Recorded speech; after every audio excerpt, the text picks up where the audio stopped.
This is Scott Alexander, and in this video I'm going to talk about another controversial aspect of Maimonides thinking, the question, why is prophecy central to Maimonides' Guide of the Perplexed? In my essays on each chapter of the guide, which you'll find at maimonides-guide.com, I explained that Maimonides' first purpose and main object in the guide was to create a textbook and curricula for the training of prophets. In Maimonides' writing, he emphasized many times the primary importance of prophecy.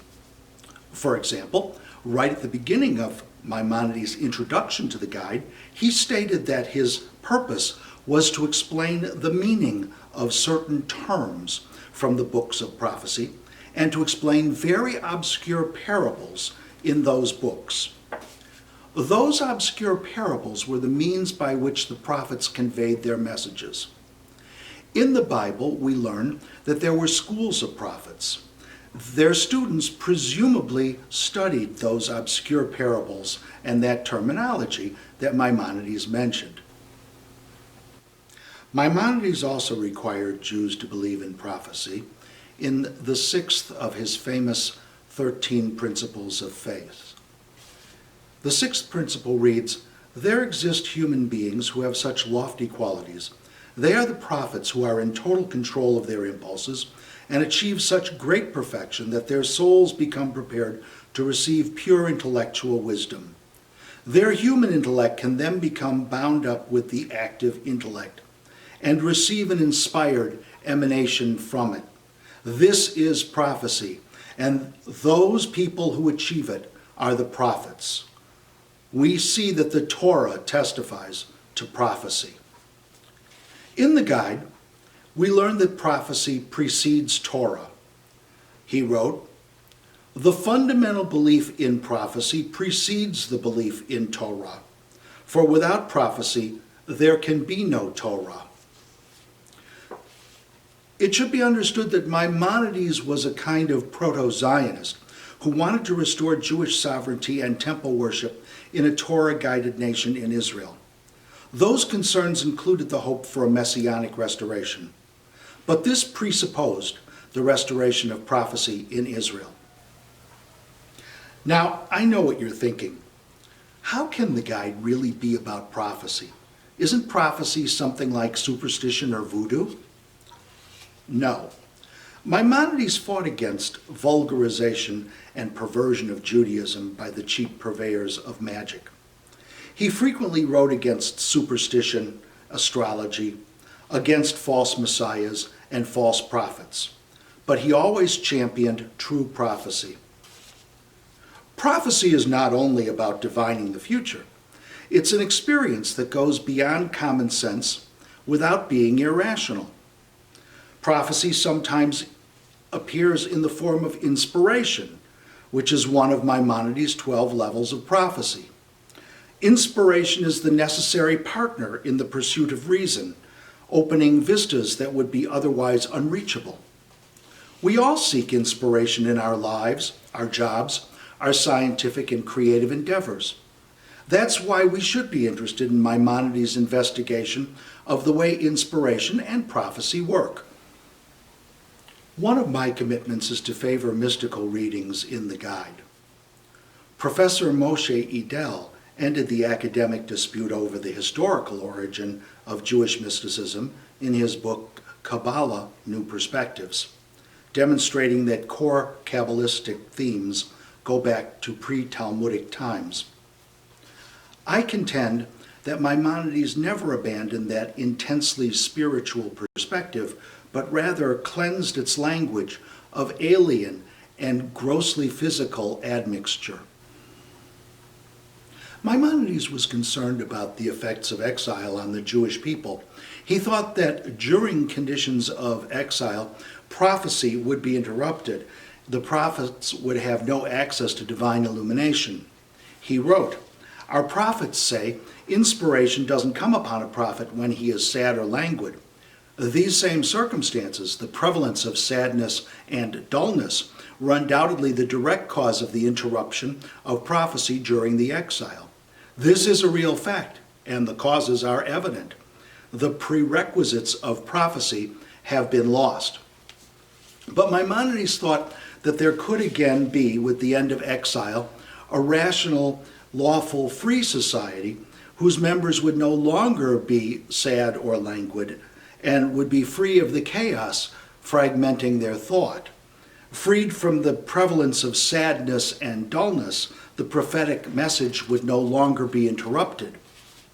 Freeing our minds is the first step toward prophecy. For Maimonides, the process by which we acquire knowledge is very close to the reception of prophecy. That's because prophecy links to the actualization of our potential to know things. We transform potential knowledge to actual knowledge. It comes then as an illumination, as the eureka moment. At that high level, no physical divisions remain. All mind is one. Divine influence and the prophet's preparation come together to produce the possibility of prophecy. Thus, the prophet has privileged access to divine illumination. It is what he's bent his life toward. Just as there are specialists in every field, there would be specialists in prophecy. One of the peculiarities of prophecy is that preparation does not lead directly to mastery as it does in other professions. Something about it is involuntary. The revelation grabs the adept from his serene study. Maimonides wrote, "A person feels as if something came upon him, as if he received a new power that encourages him to speak. He treats of science or composes hymns, exhorts his fellow men, discusses political and theological problems. All this he does while awake and in full possession of his senses." At higher levels, there's a more disturbing demand. The prophet may feel physical tremors, or in dreams and visions, he sees beings and hears voices, often accompanied by special archetypes and symbols. At the upper levels, dialogues may take place with higher beings. The prophet may appear to be addressed by God or be bathed in divine light. Maimonides wrote that the illumination may be like a flash of lightning in the deepest night. Rationalizing the experience is of no use to the prophet, yet he grasps it and he knows it. Sometimes the prophet's testimony comes in the form of words, but the words don't mean what they usually mean. The prophet may not grasp this consciously. Maimonides wrote, "We are to be impressed with the idea that the things which the prophets communicate to us come from the Lord and are not altogether the products of their own conceptions or ideas." The prophet makes himself this channel because he's tuned his intellect and imagination to the highest pitch. The powerful nature of these illuminations eliminates the usual rational steps towards understanding due to the strength of the divine signal. As it grows, so the prophet's ability to grasp it grows. The prophet's training prepares him to read its symbolic messages. His ability to articulate this emanation makes the prophet the perfect channel to his humble audience. The prophet ascends and descends through all of these levels with the facility that we ascend and descend a ladder, like the great ladder of Jacob, which was the original of this metaphor. However, the truth of the prophetic experience cannot be communicated. This is the unbridgeable chasm between the consciousness of the prophets and ordinary religious believers. Maimonides wrote, "At times the truth shines so brilliantly that we perceive it clear as day. Our nature and habit then draw a veil over our perception, and again we return to a darkness almost as dense as before. On some, the lightning flashes in rapid succession, and they seem to be in continuous light. Some perceive the prophetic flash at long intervals. By others, only once during the whole night is a flash of lightning perceived. Others are in the condition of a man whose darkness is illuminated not by lightning, but by some kind of crystal or similar stone or other substance that possesses the property of shining during the night. And to them, even this amount of light is not continuous, but now it shines, and now it vanishes. Still, it appears that there is process evident in prophecy, and the faculty for prophecy appears to be universally human. We want to comprehend and recreate that process, yet it remains an unaccountable miracle. It is one of the perplexities. God continues this emanation, but he may yet prevent it. Nonetheless, we should strive to become part of it. How does Maimonides examine prophecy in the guide? I'll walk you through the steps. Maimonides begins the lexicon of the first half of Book 1 of the guide, where he gives us special definitions of the prophetic terms that are used in Scripture. These definitions aren't philosophical allegories, as some critics have claimed. A careful reading of the lexicon chapters, which I do in my essays on them, shows that they advance mystical and deeply spiritual concepts which convey the workings of providence, prophecy, and the sacred.